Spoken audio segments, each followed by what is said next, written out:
"You're on your own now," my father said coldly, standing in his pristine home office. "We've done more than enough." I stared at the medical school loan statement spread across his mahogany desk, $298,647 in debt, the same desk where he'd promised, years ago, that he'd help me through medical school just like his father had helped him. "Dad, we had an agreement," I said, fighting to keep my voice steady. "You promised Dash. That was before you chose surgery over pediatrics." He cut me off. "No daughter of mine is going to be a surgeon. It's not appropriate. I'm Dr. Sarah Chen, 29, and until this moment, I'd believed that graduating top of my class from Harvard Medical School would finally make my father proud. Instead, I was being cut off financially because I'd chosen to follow my passion for surgery rather than his predetermined path for me. "Not appropriate?" I echoed. "I just graduated with honors. I matched into one of the top surgical residency programs in the country. And you'll never have a proper family life." My mother chimed in from the doorway. "Who will want to marry a female surgeon? You need to be realistic, Sarah." Realistic. That was their code word for accepting my place as a woman in their traditional worldview. Never mind that I'd earned my spot in Mass General's surgical residency program on merit, not through my father's connections like he'd assumed I would need. "I don't need to get married," I replied. "I need to be a surgeon. It's who I am."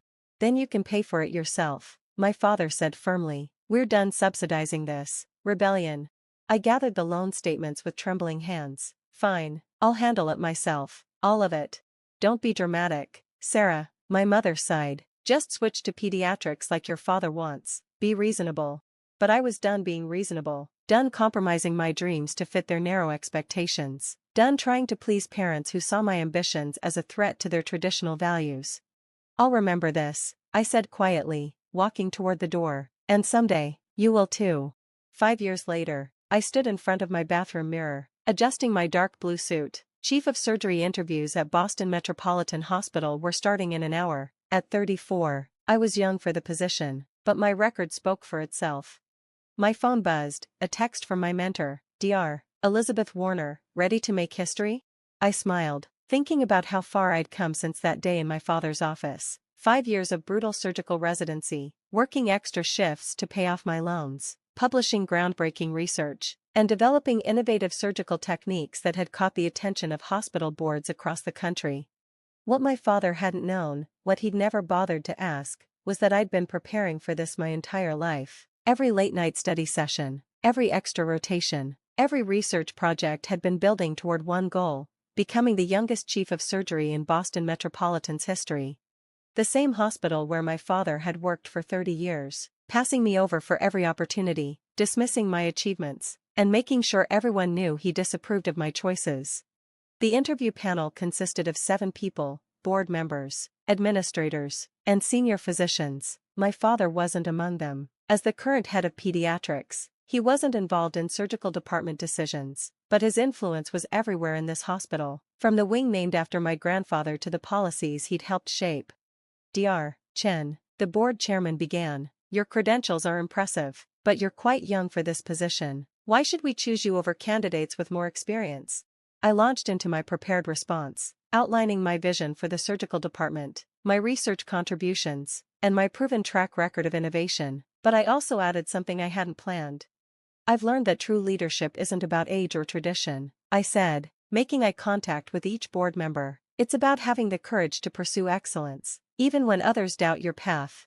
The interviews lasted all day. Between sessions, I caught glimpses of my father in the hallways, pointedly ignoring my presence. He still hadn't spoken to me directly in 5 years, not even when my groundbreaking paper on minimally invasive cardiac procedures was published in the New England Journal of Medicine. At 6 p.m., as I was preparing to leave, Dr. Warner found me in the lobby. "They're making the decision tonight," she said excitedly, "and Sarah, the board was very impressed." I nodded, trying to contain my own excitement. "When will they announce?" "Tomorrow morning. All candidates are expected to attend the staff meeting at 9 a.m. That night, I barely slept, thinking about how much was riding on this decision. It wasn't just about the position anymore. It was about proving that passion and determination could overcome prejudice and tradition.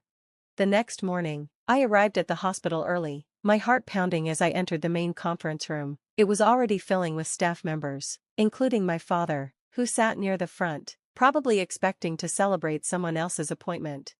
At precisely 9 a.m., the board chairman stepped to the podium. After careful consideration, he began, "The board has unanimously selected our new chief of surgery." The room fell silent. I held my breath. "Please join me in welcoming Dr. Sarah Chen to this position."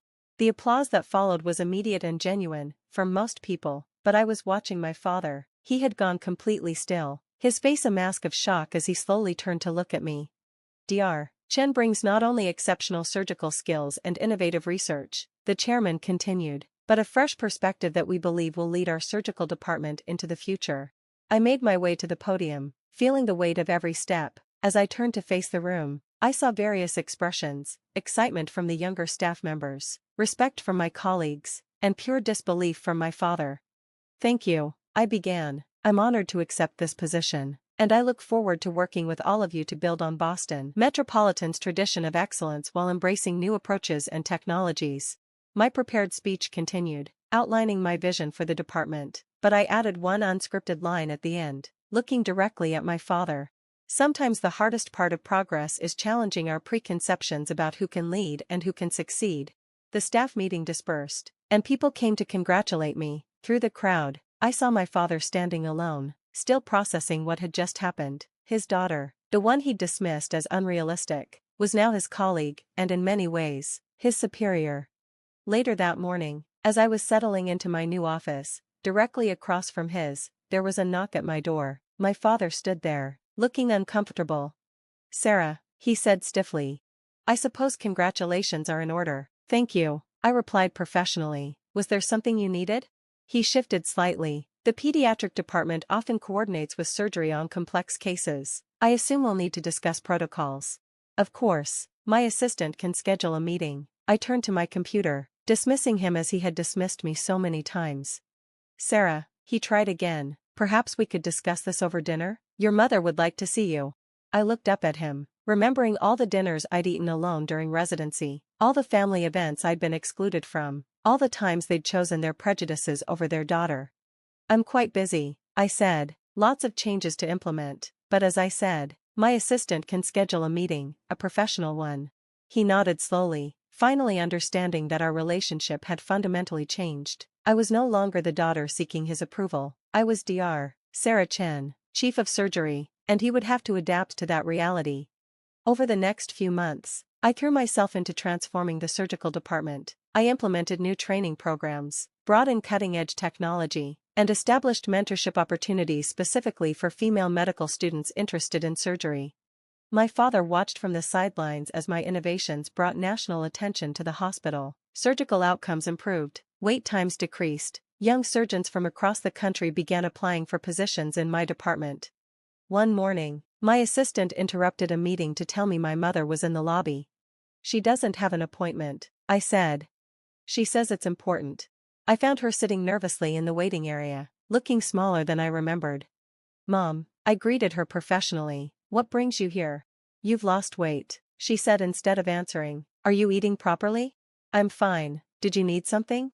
She twisted her hands in her lap. "Your father, he's not sleeping well. He's worried about the quarterly department review." I had almost forgotten. As chief of surgery, I would be reviewing all department performances, including pediatrics. "The review process is standard," I said. "Every department head goes through it." "He's never had to answer to," she trailed off. "To his daughter?" I finished for her. "No, he's answering to the chief of surgery, the same way he would if anyone else held this position." "Sarah, please," she said softly, "can't you remember he's your father?"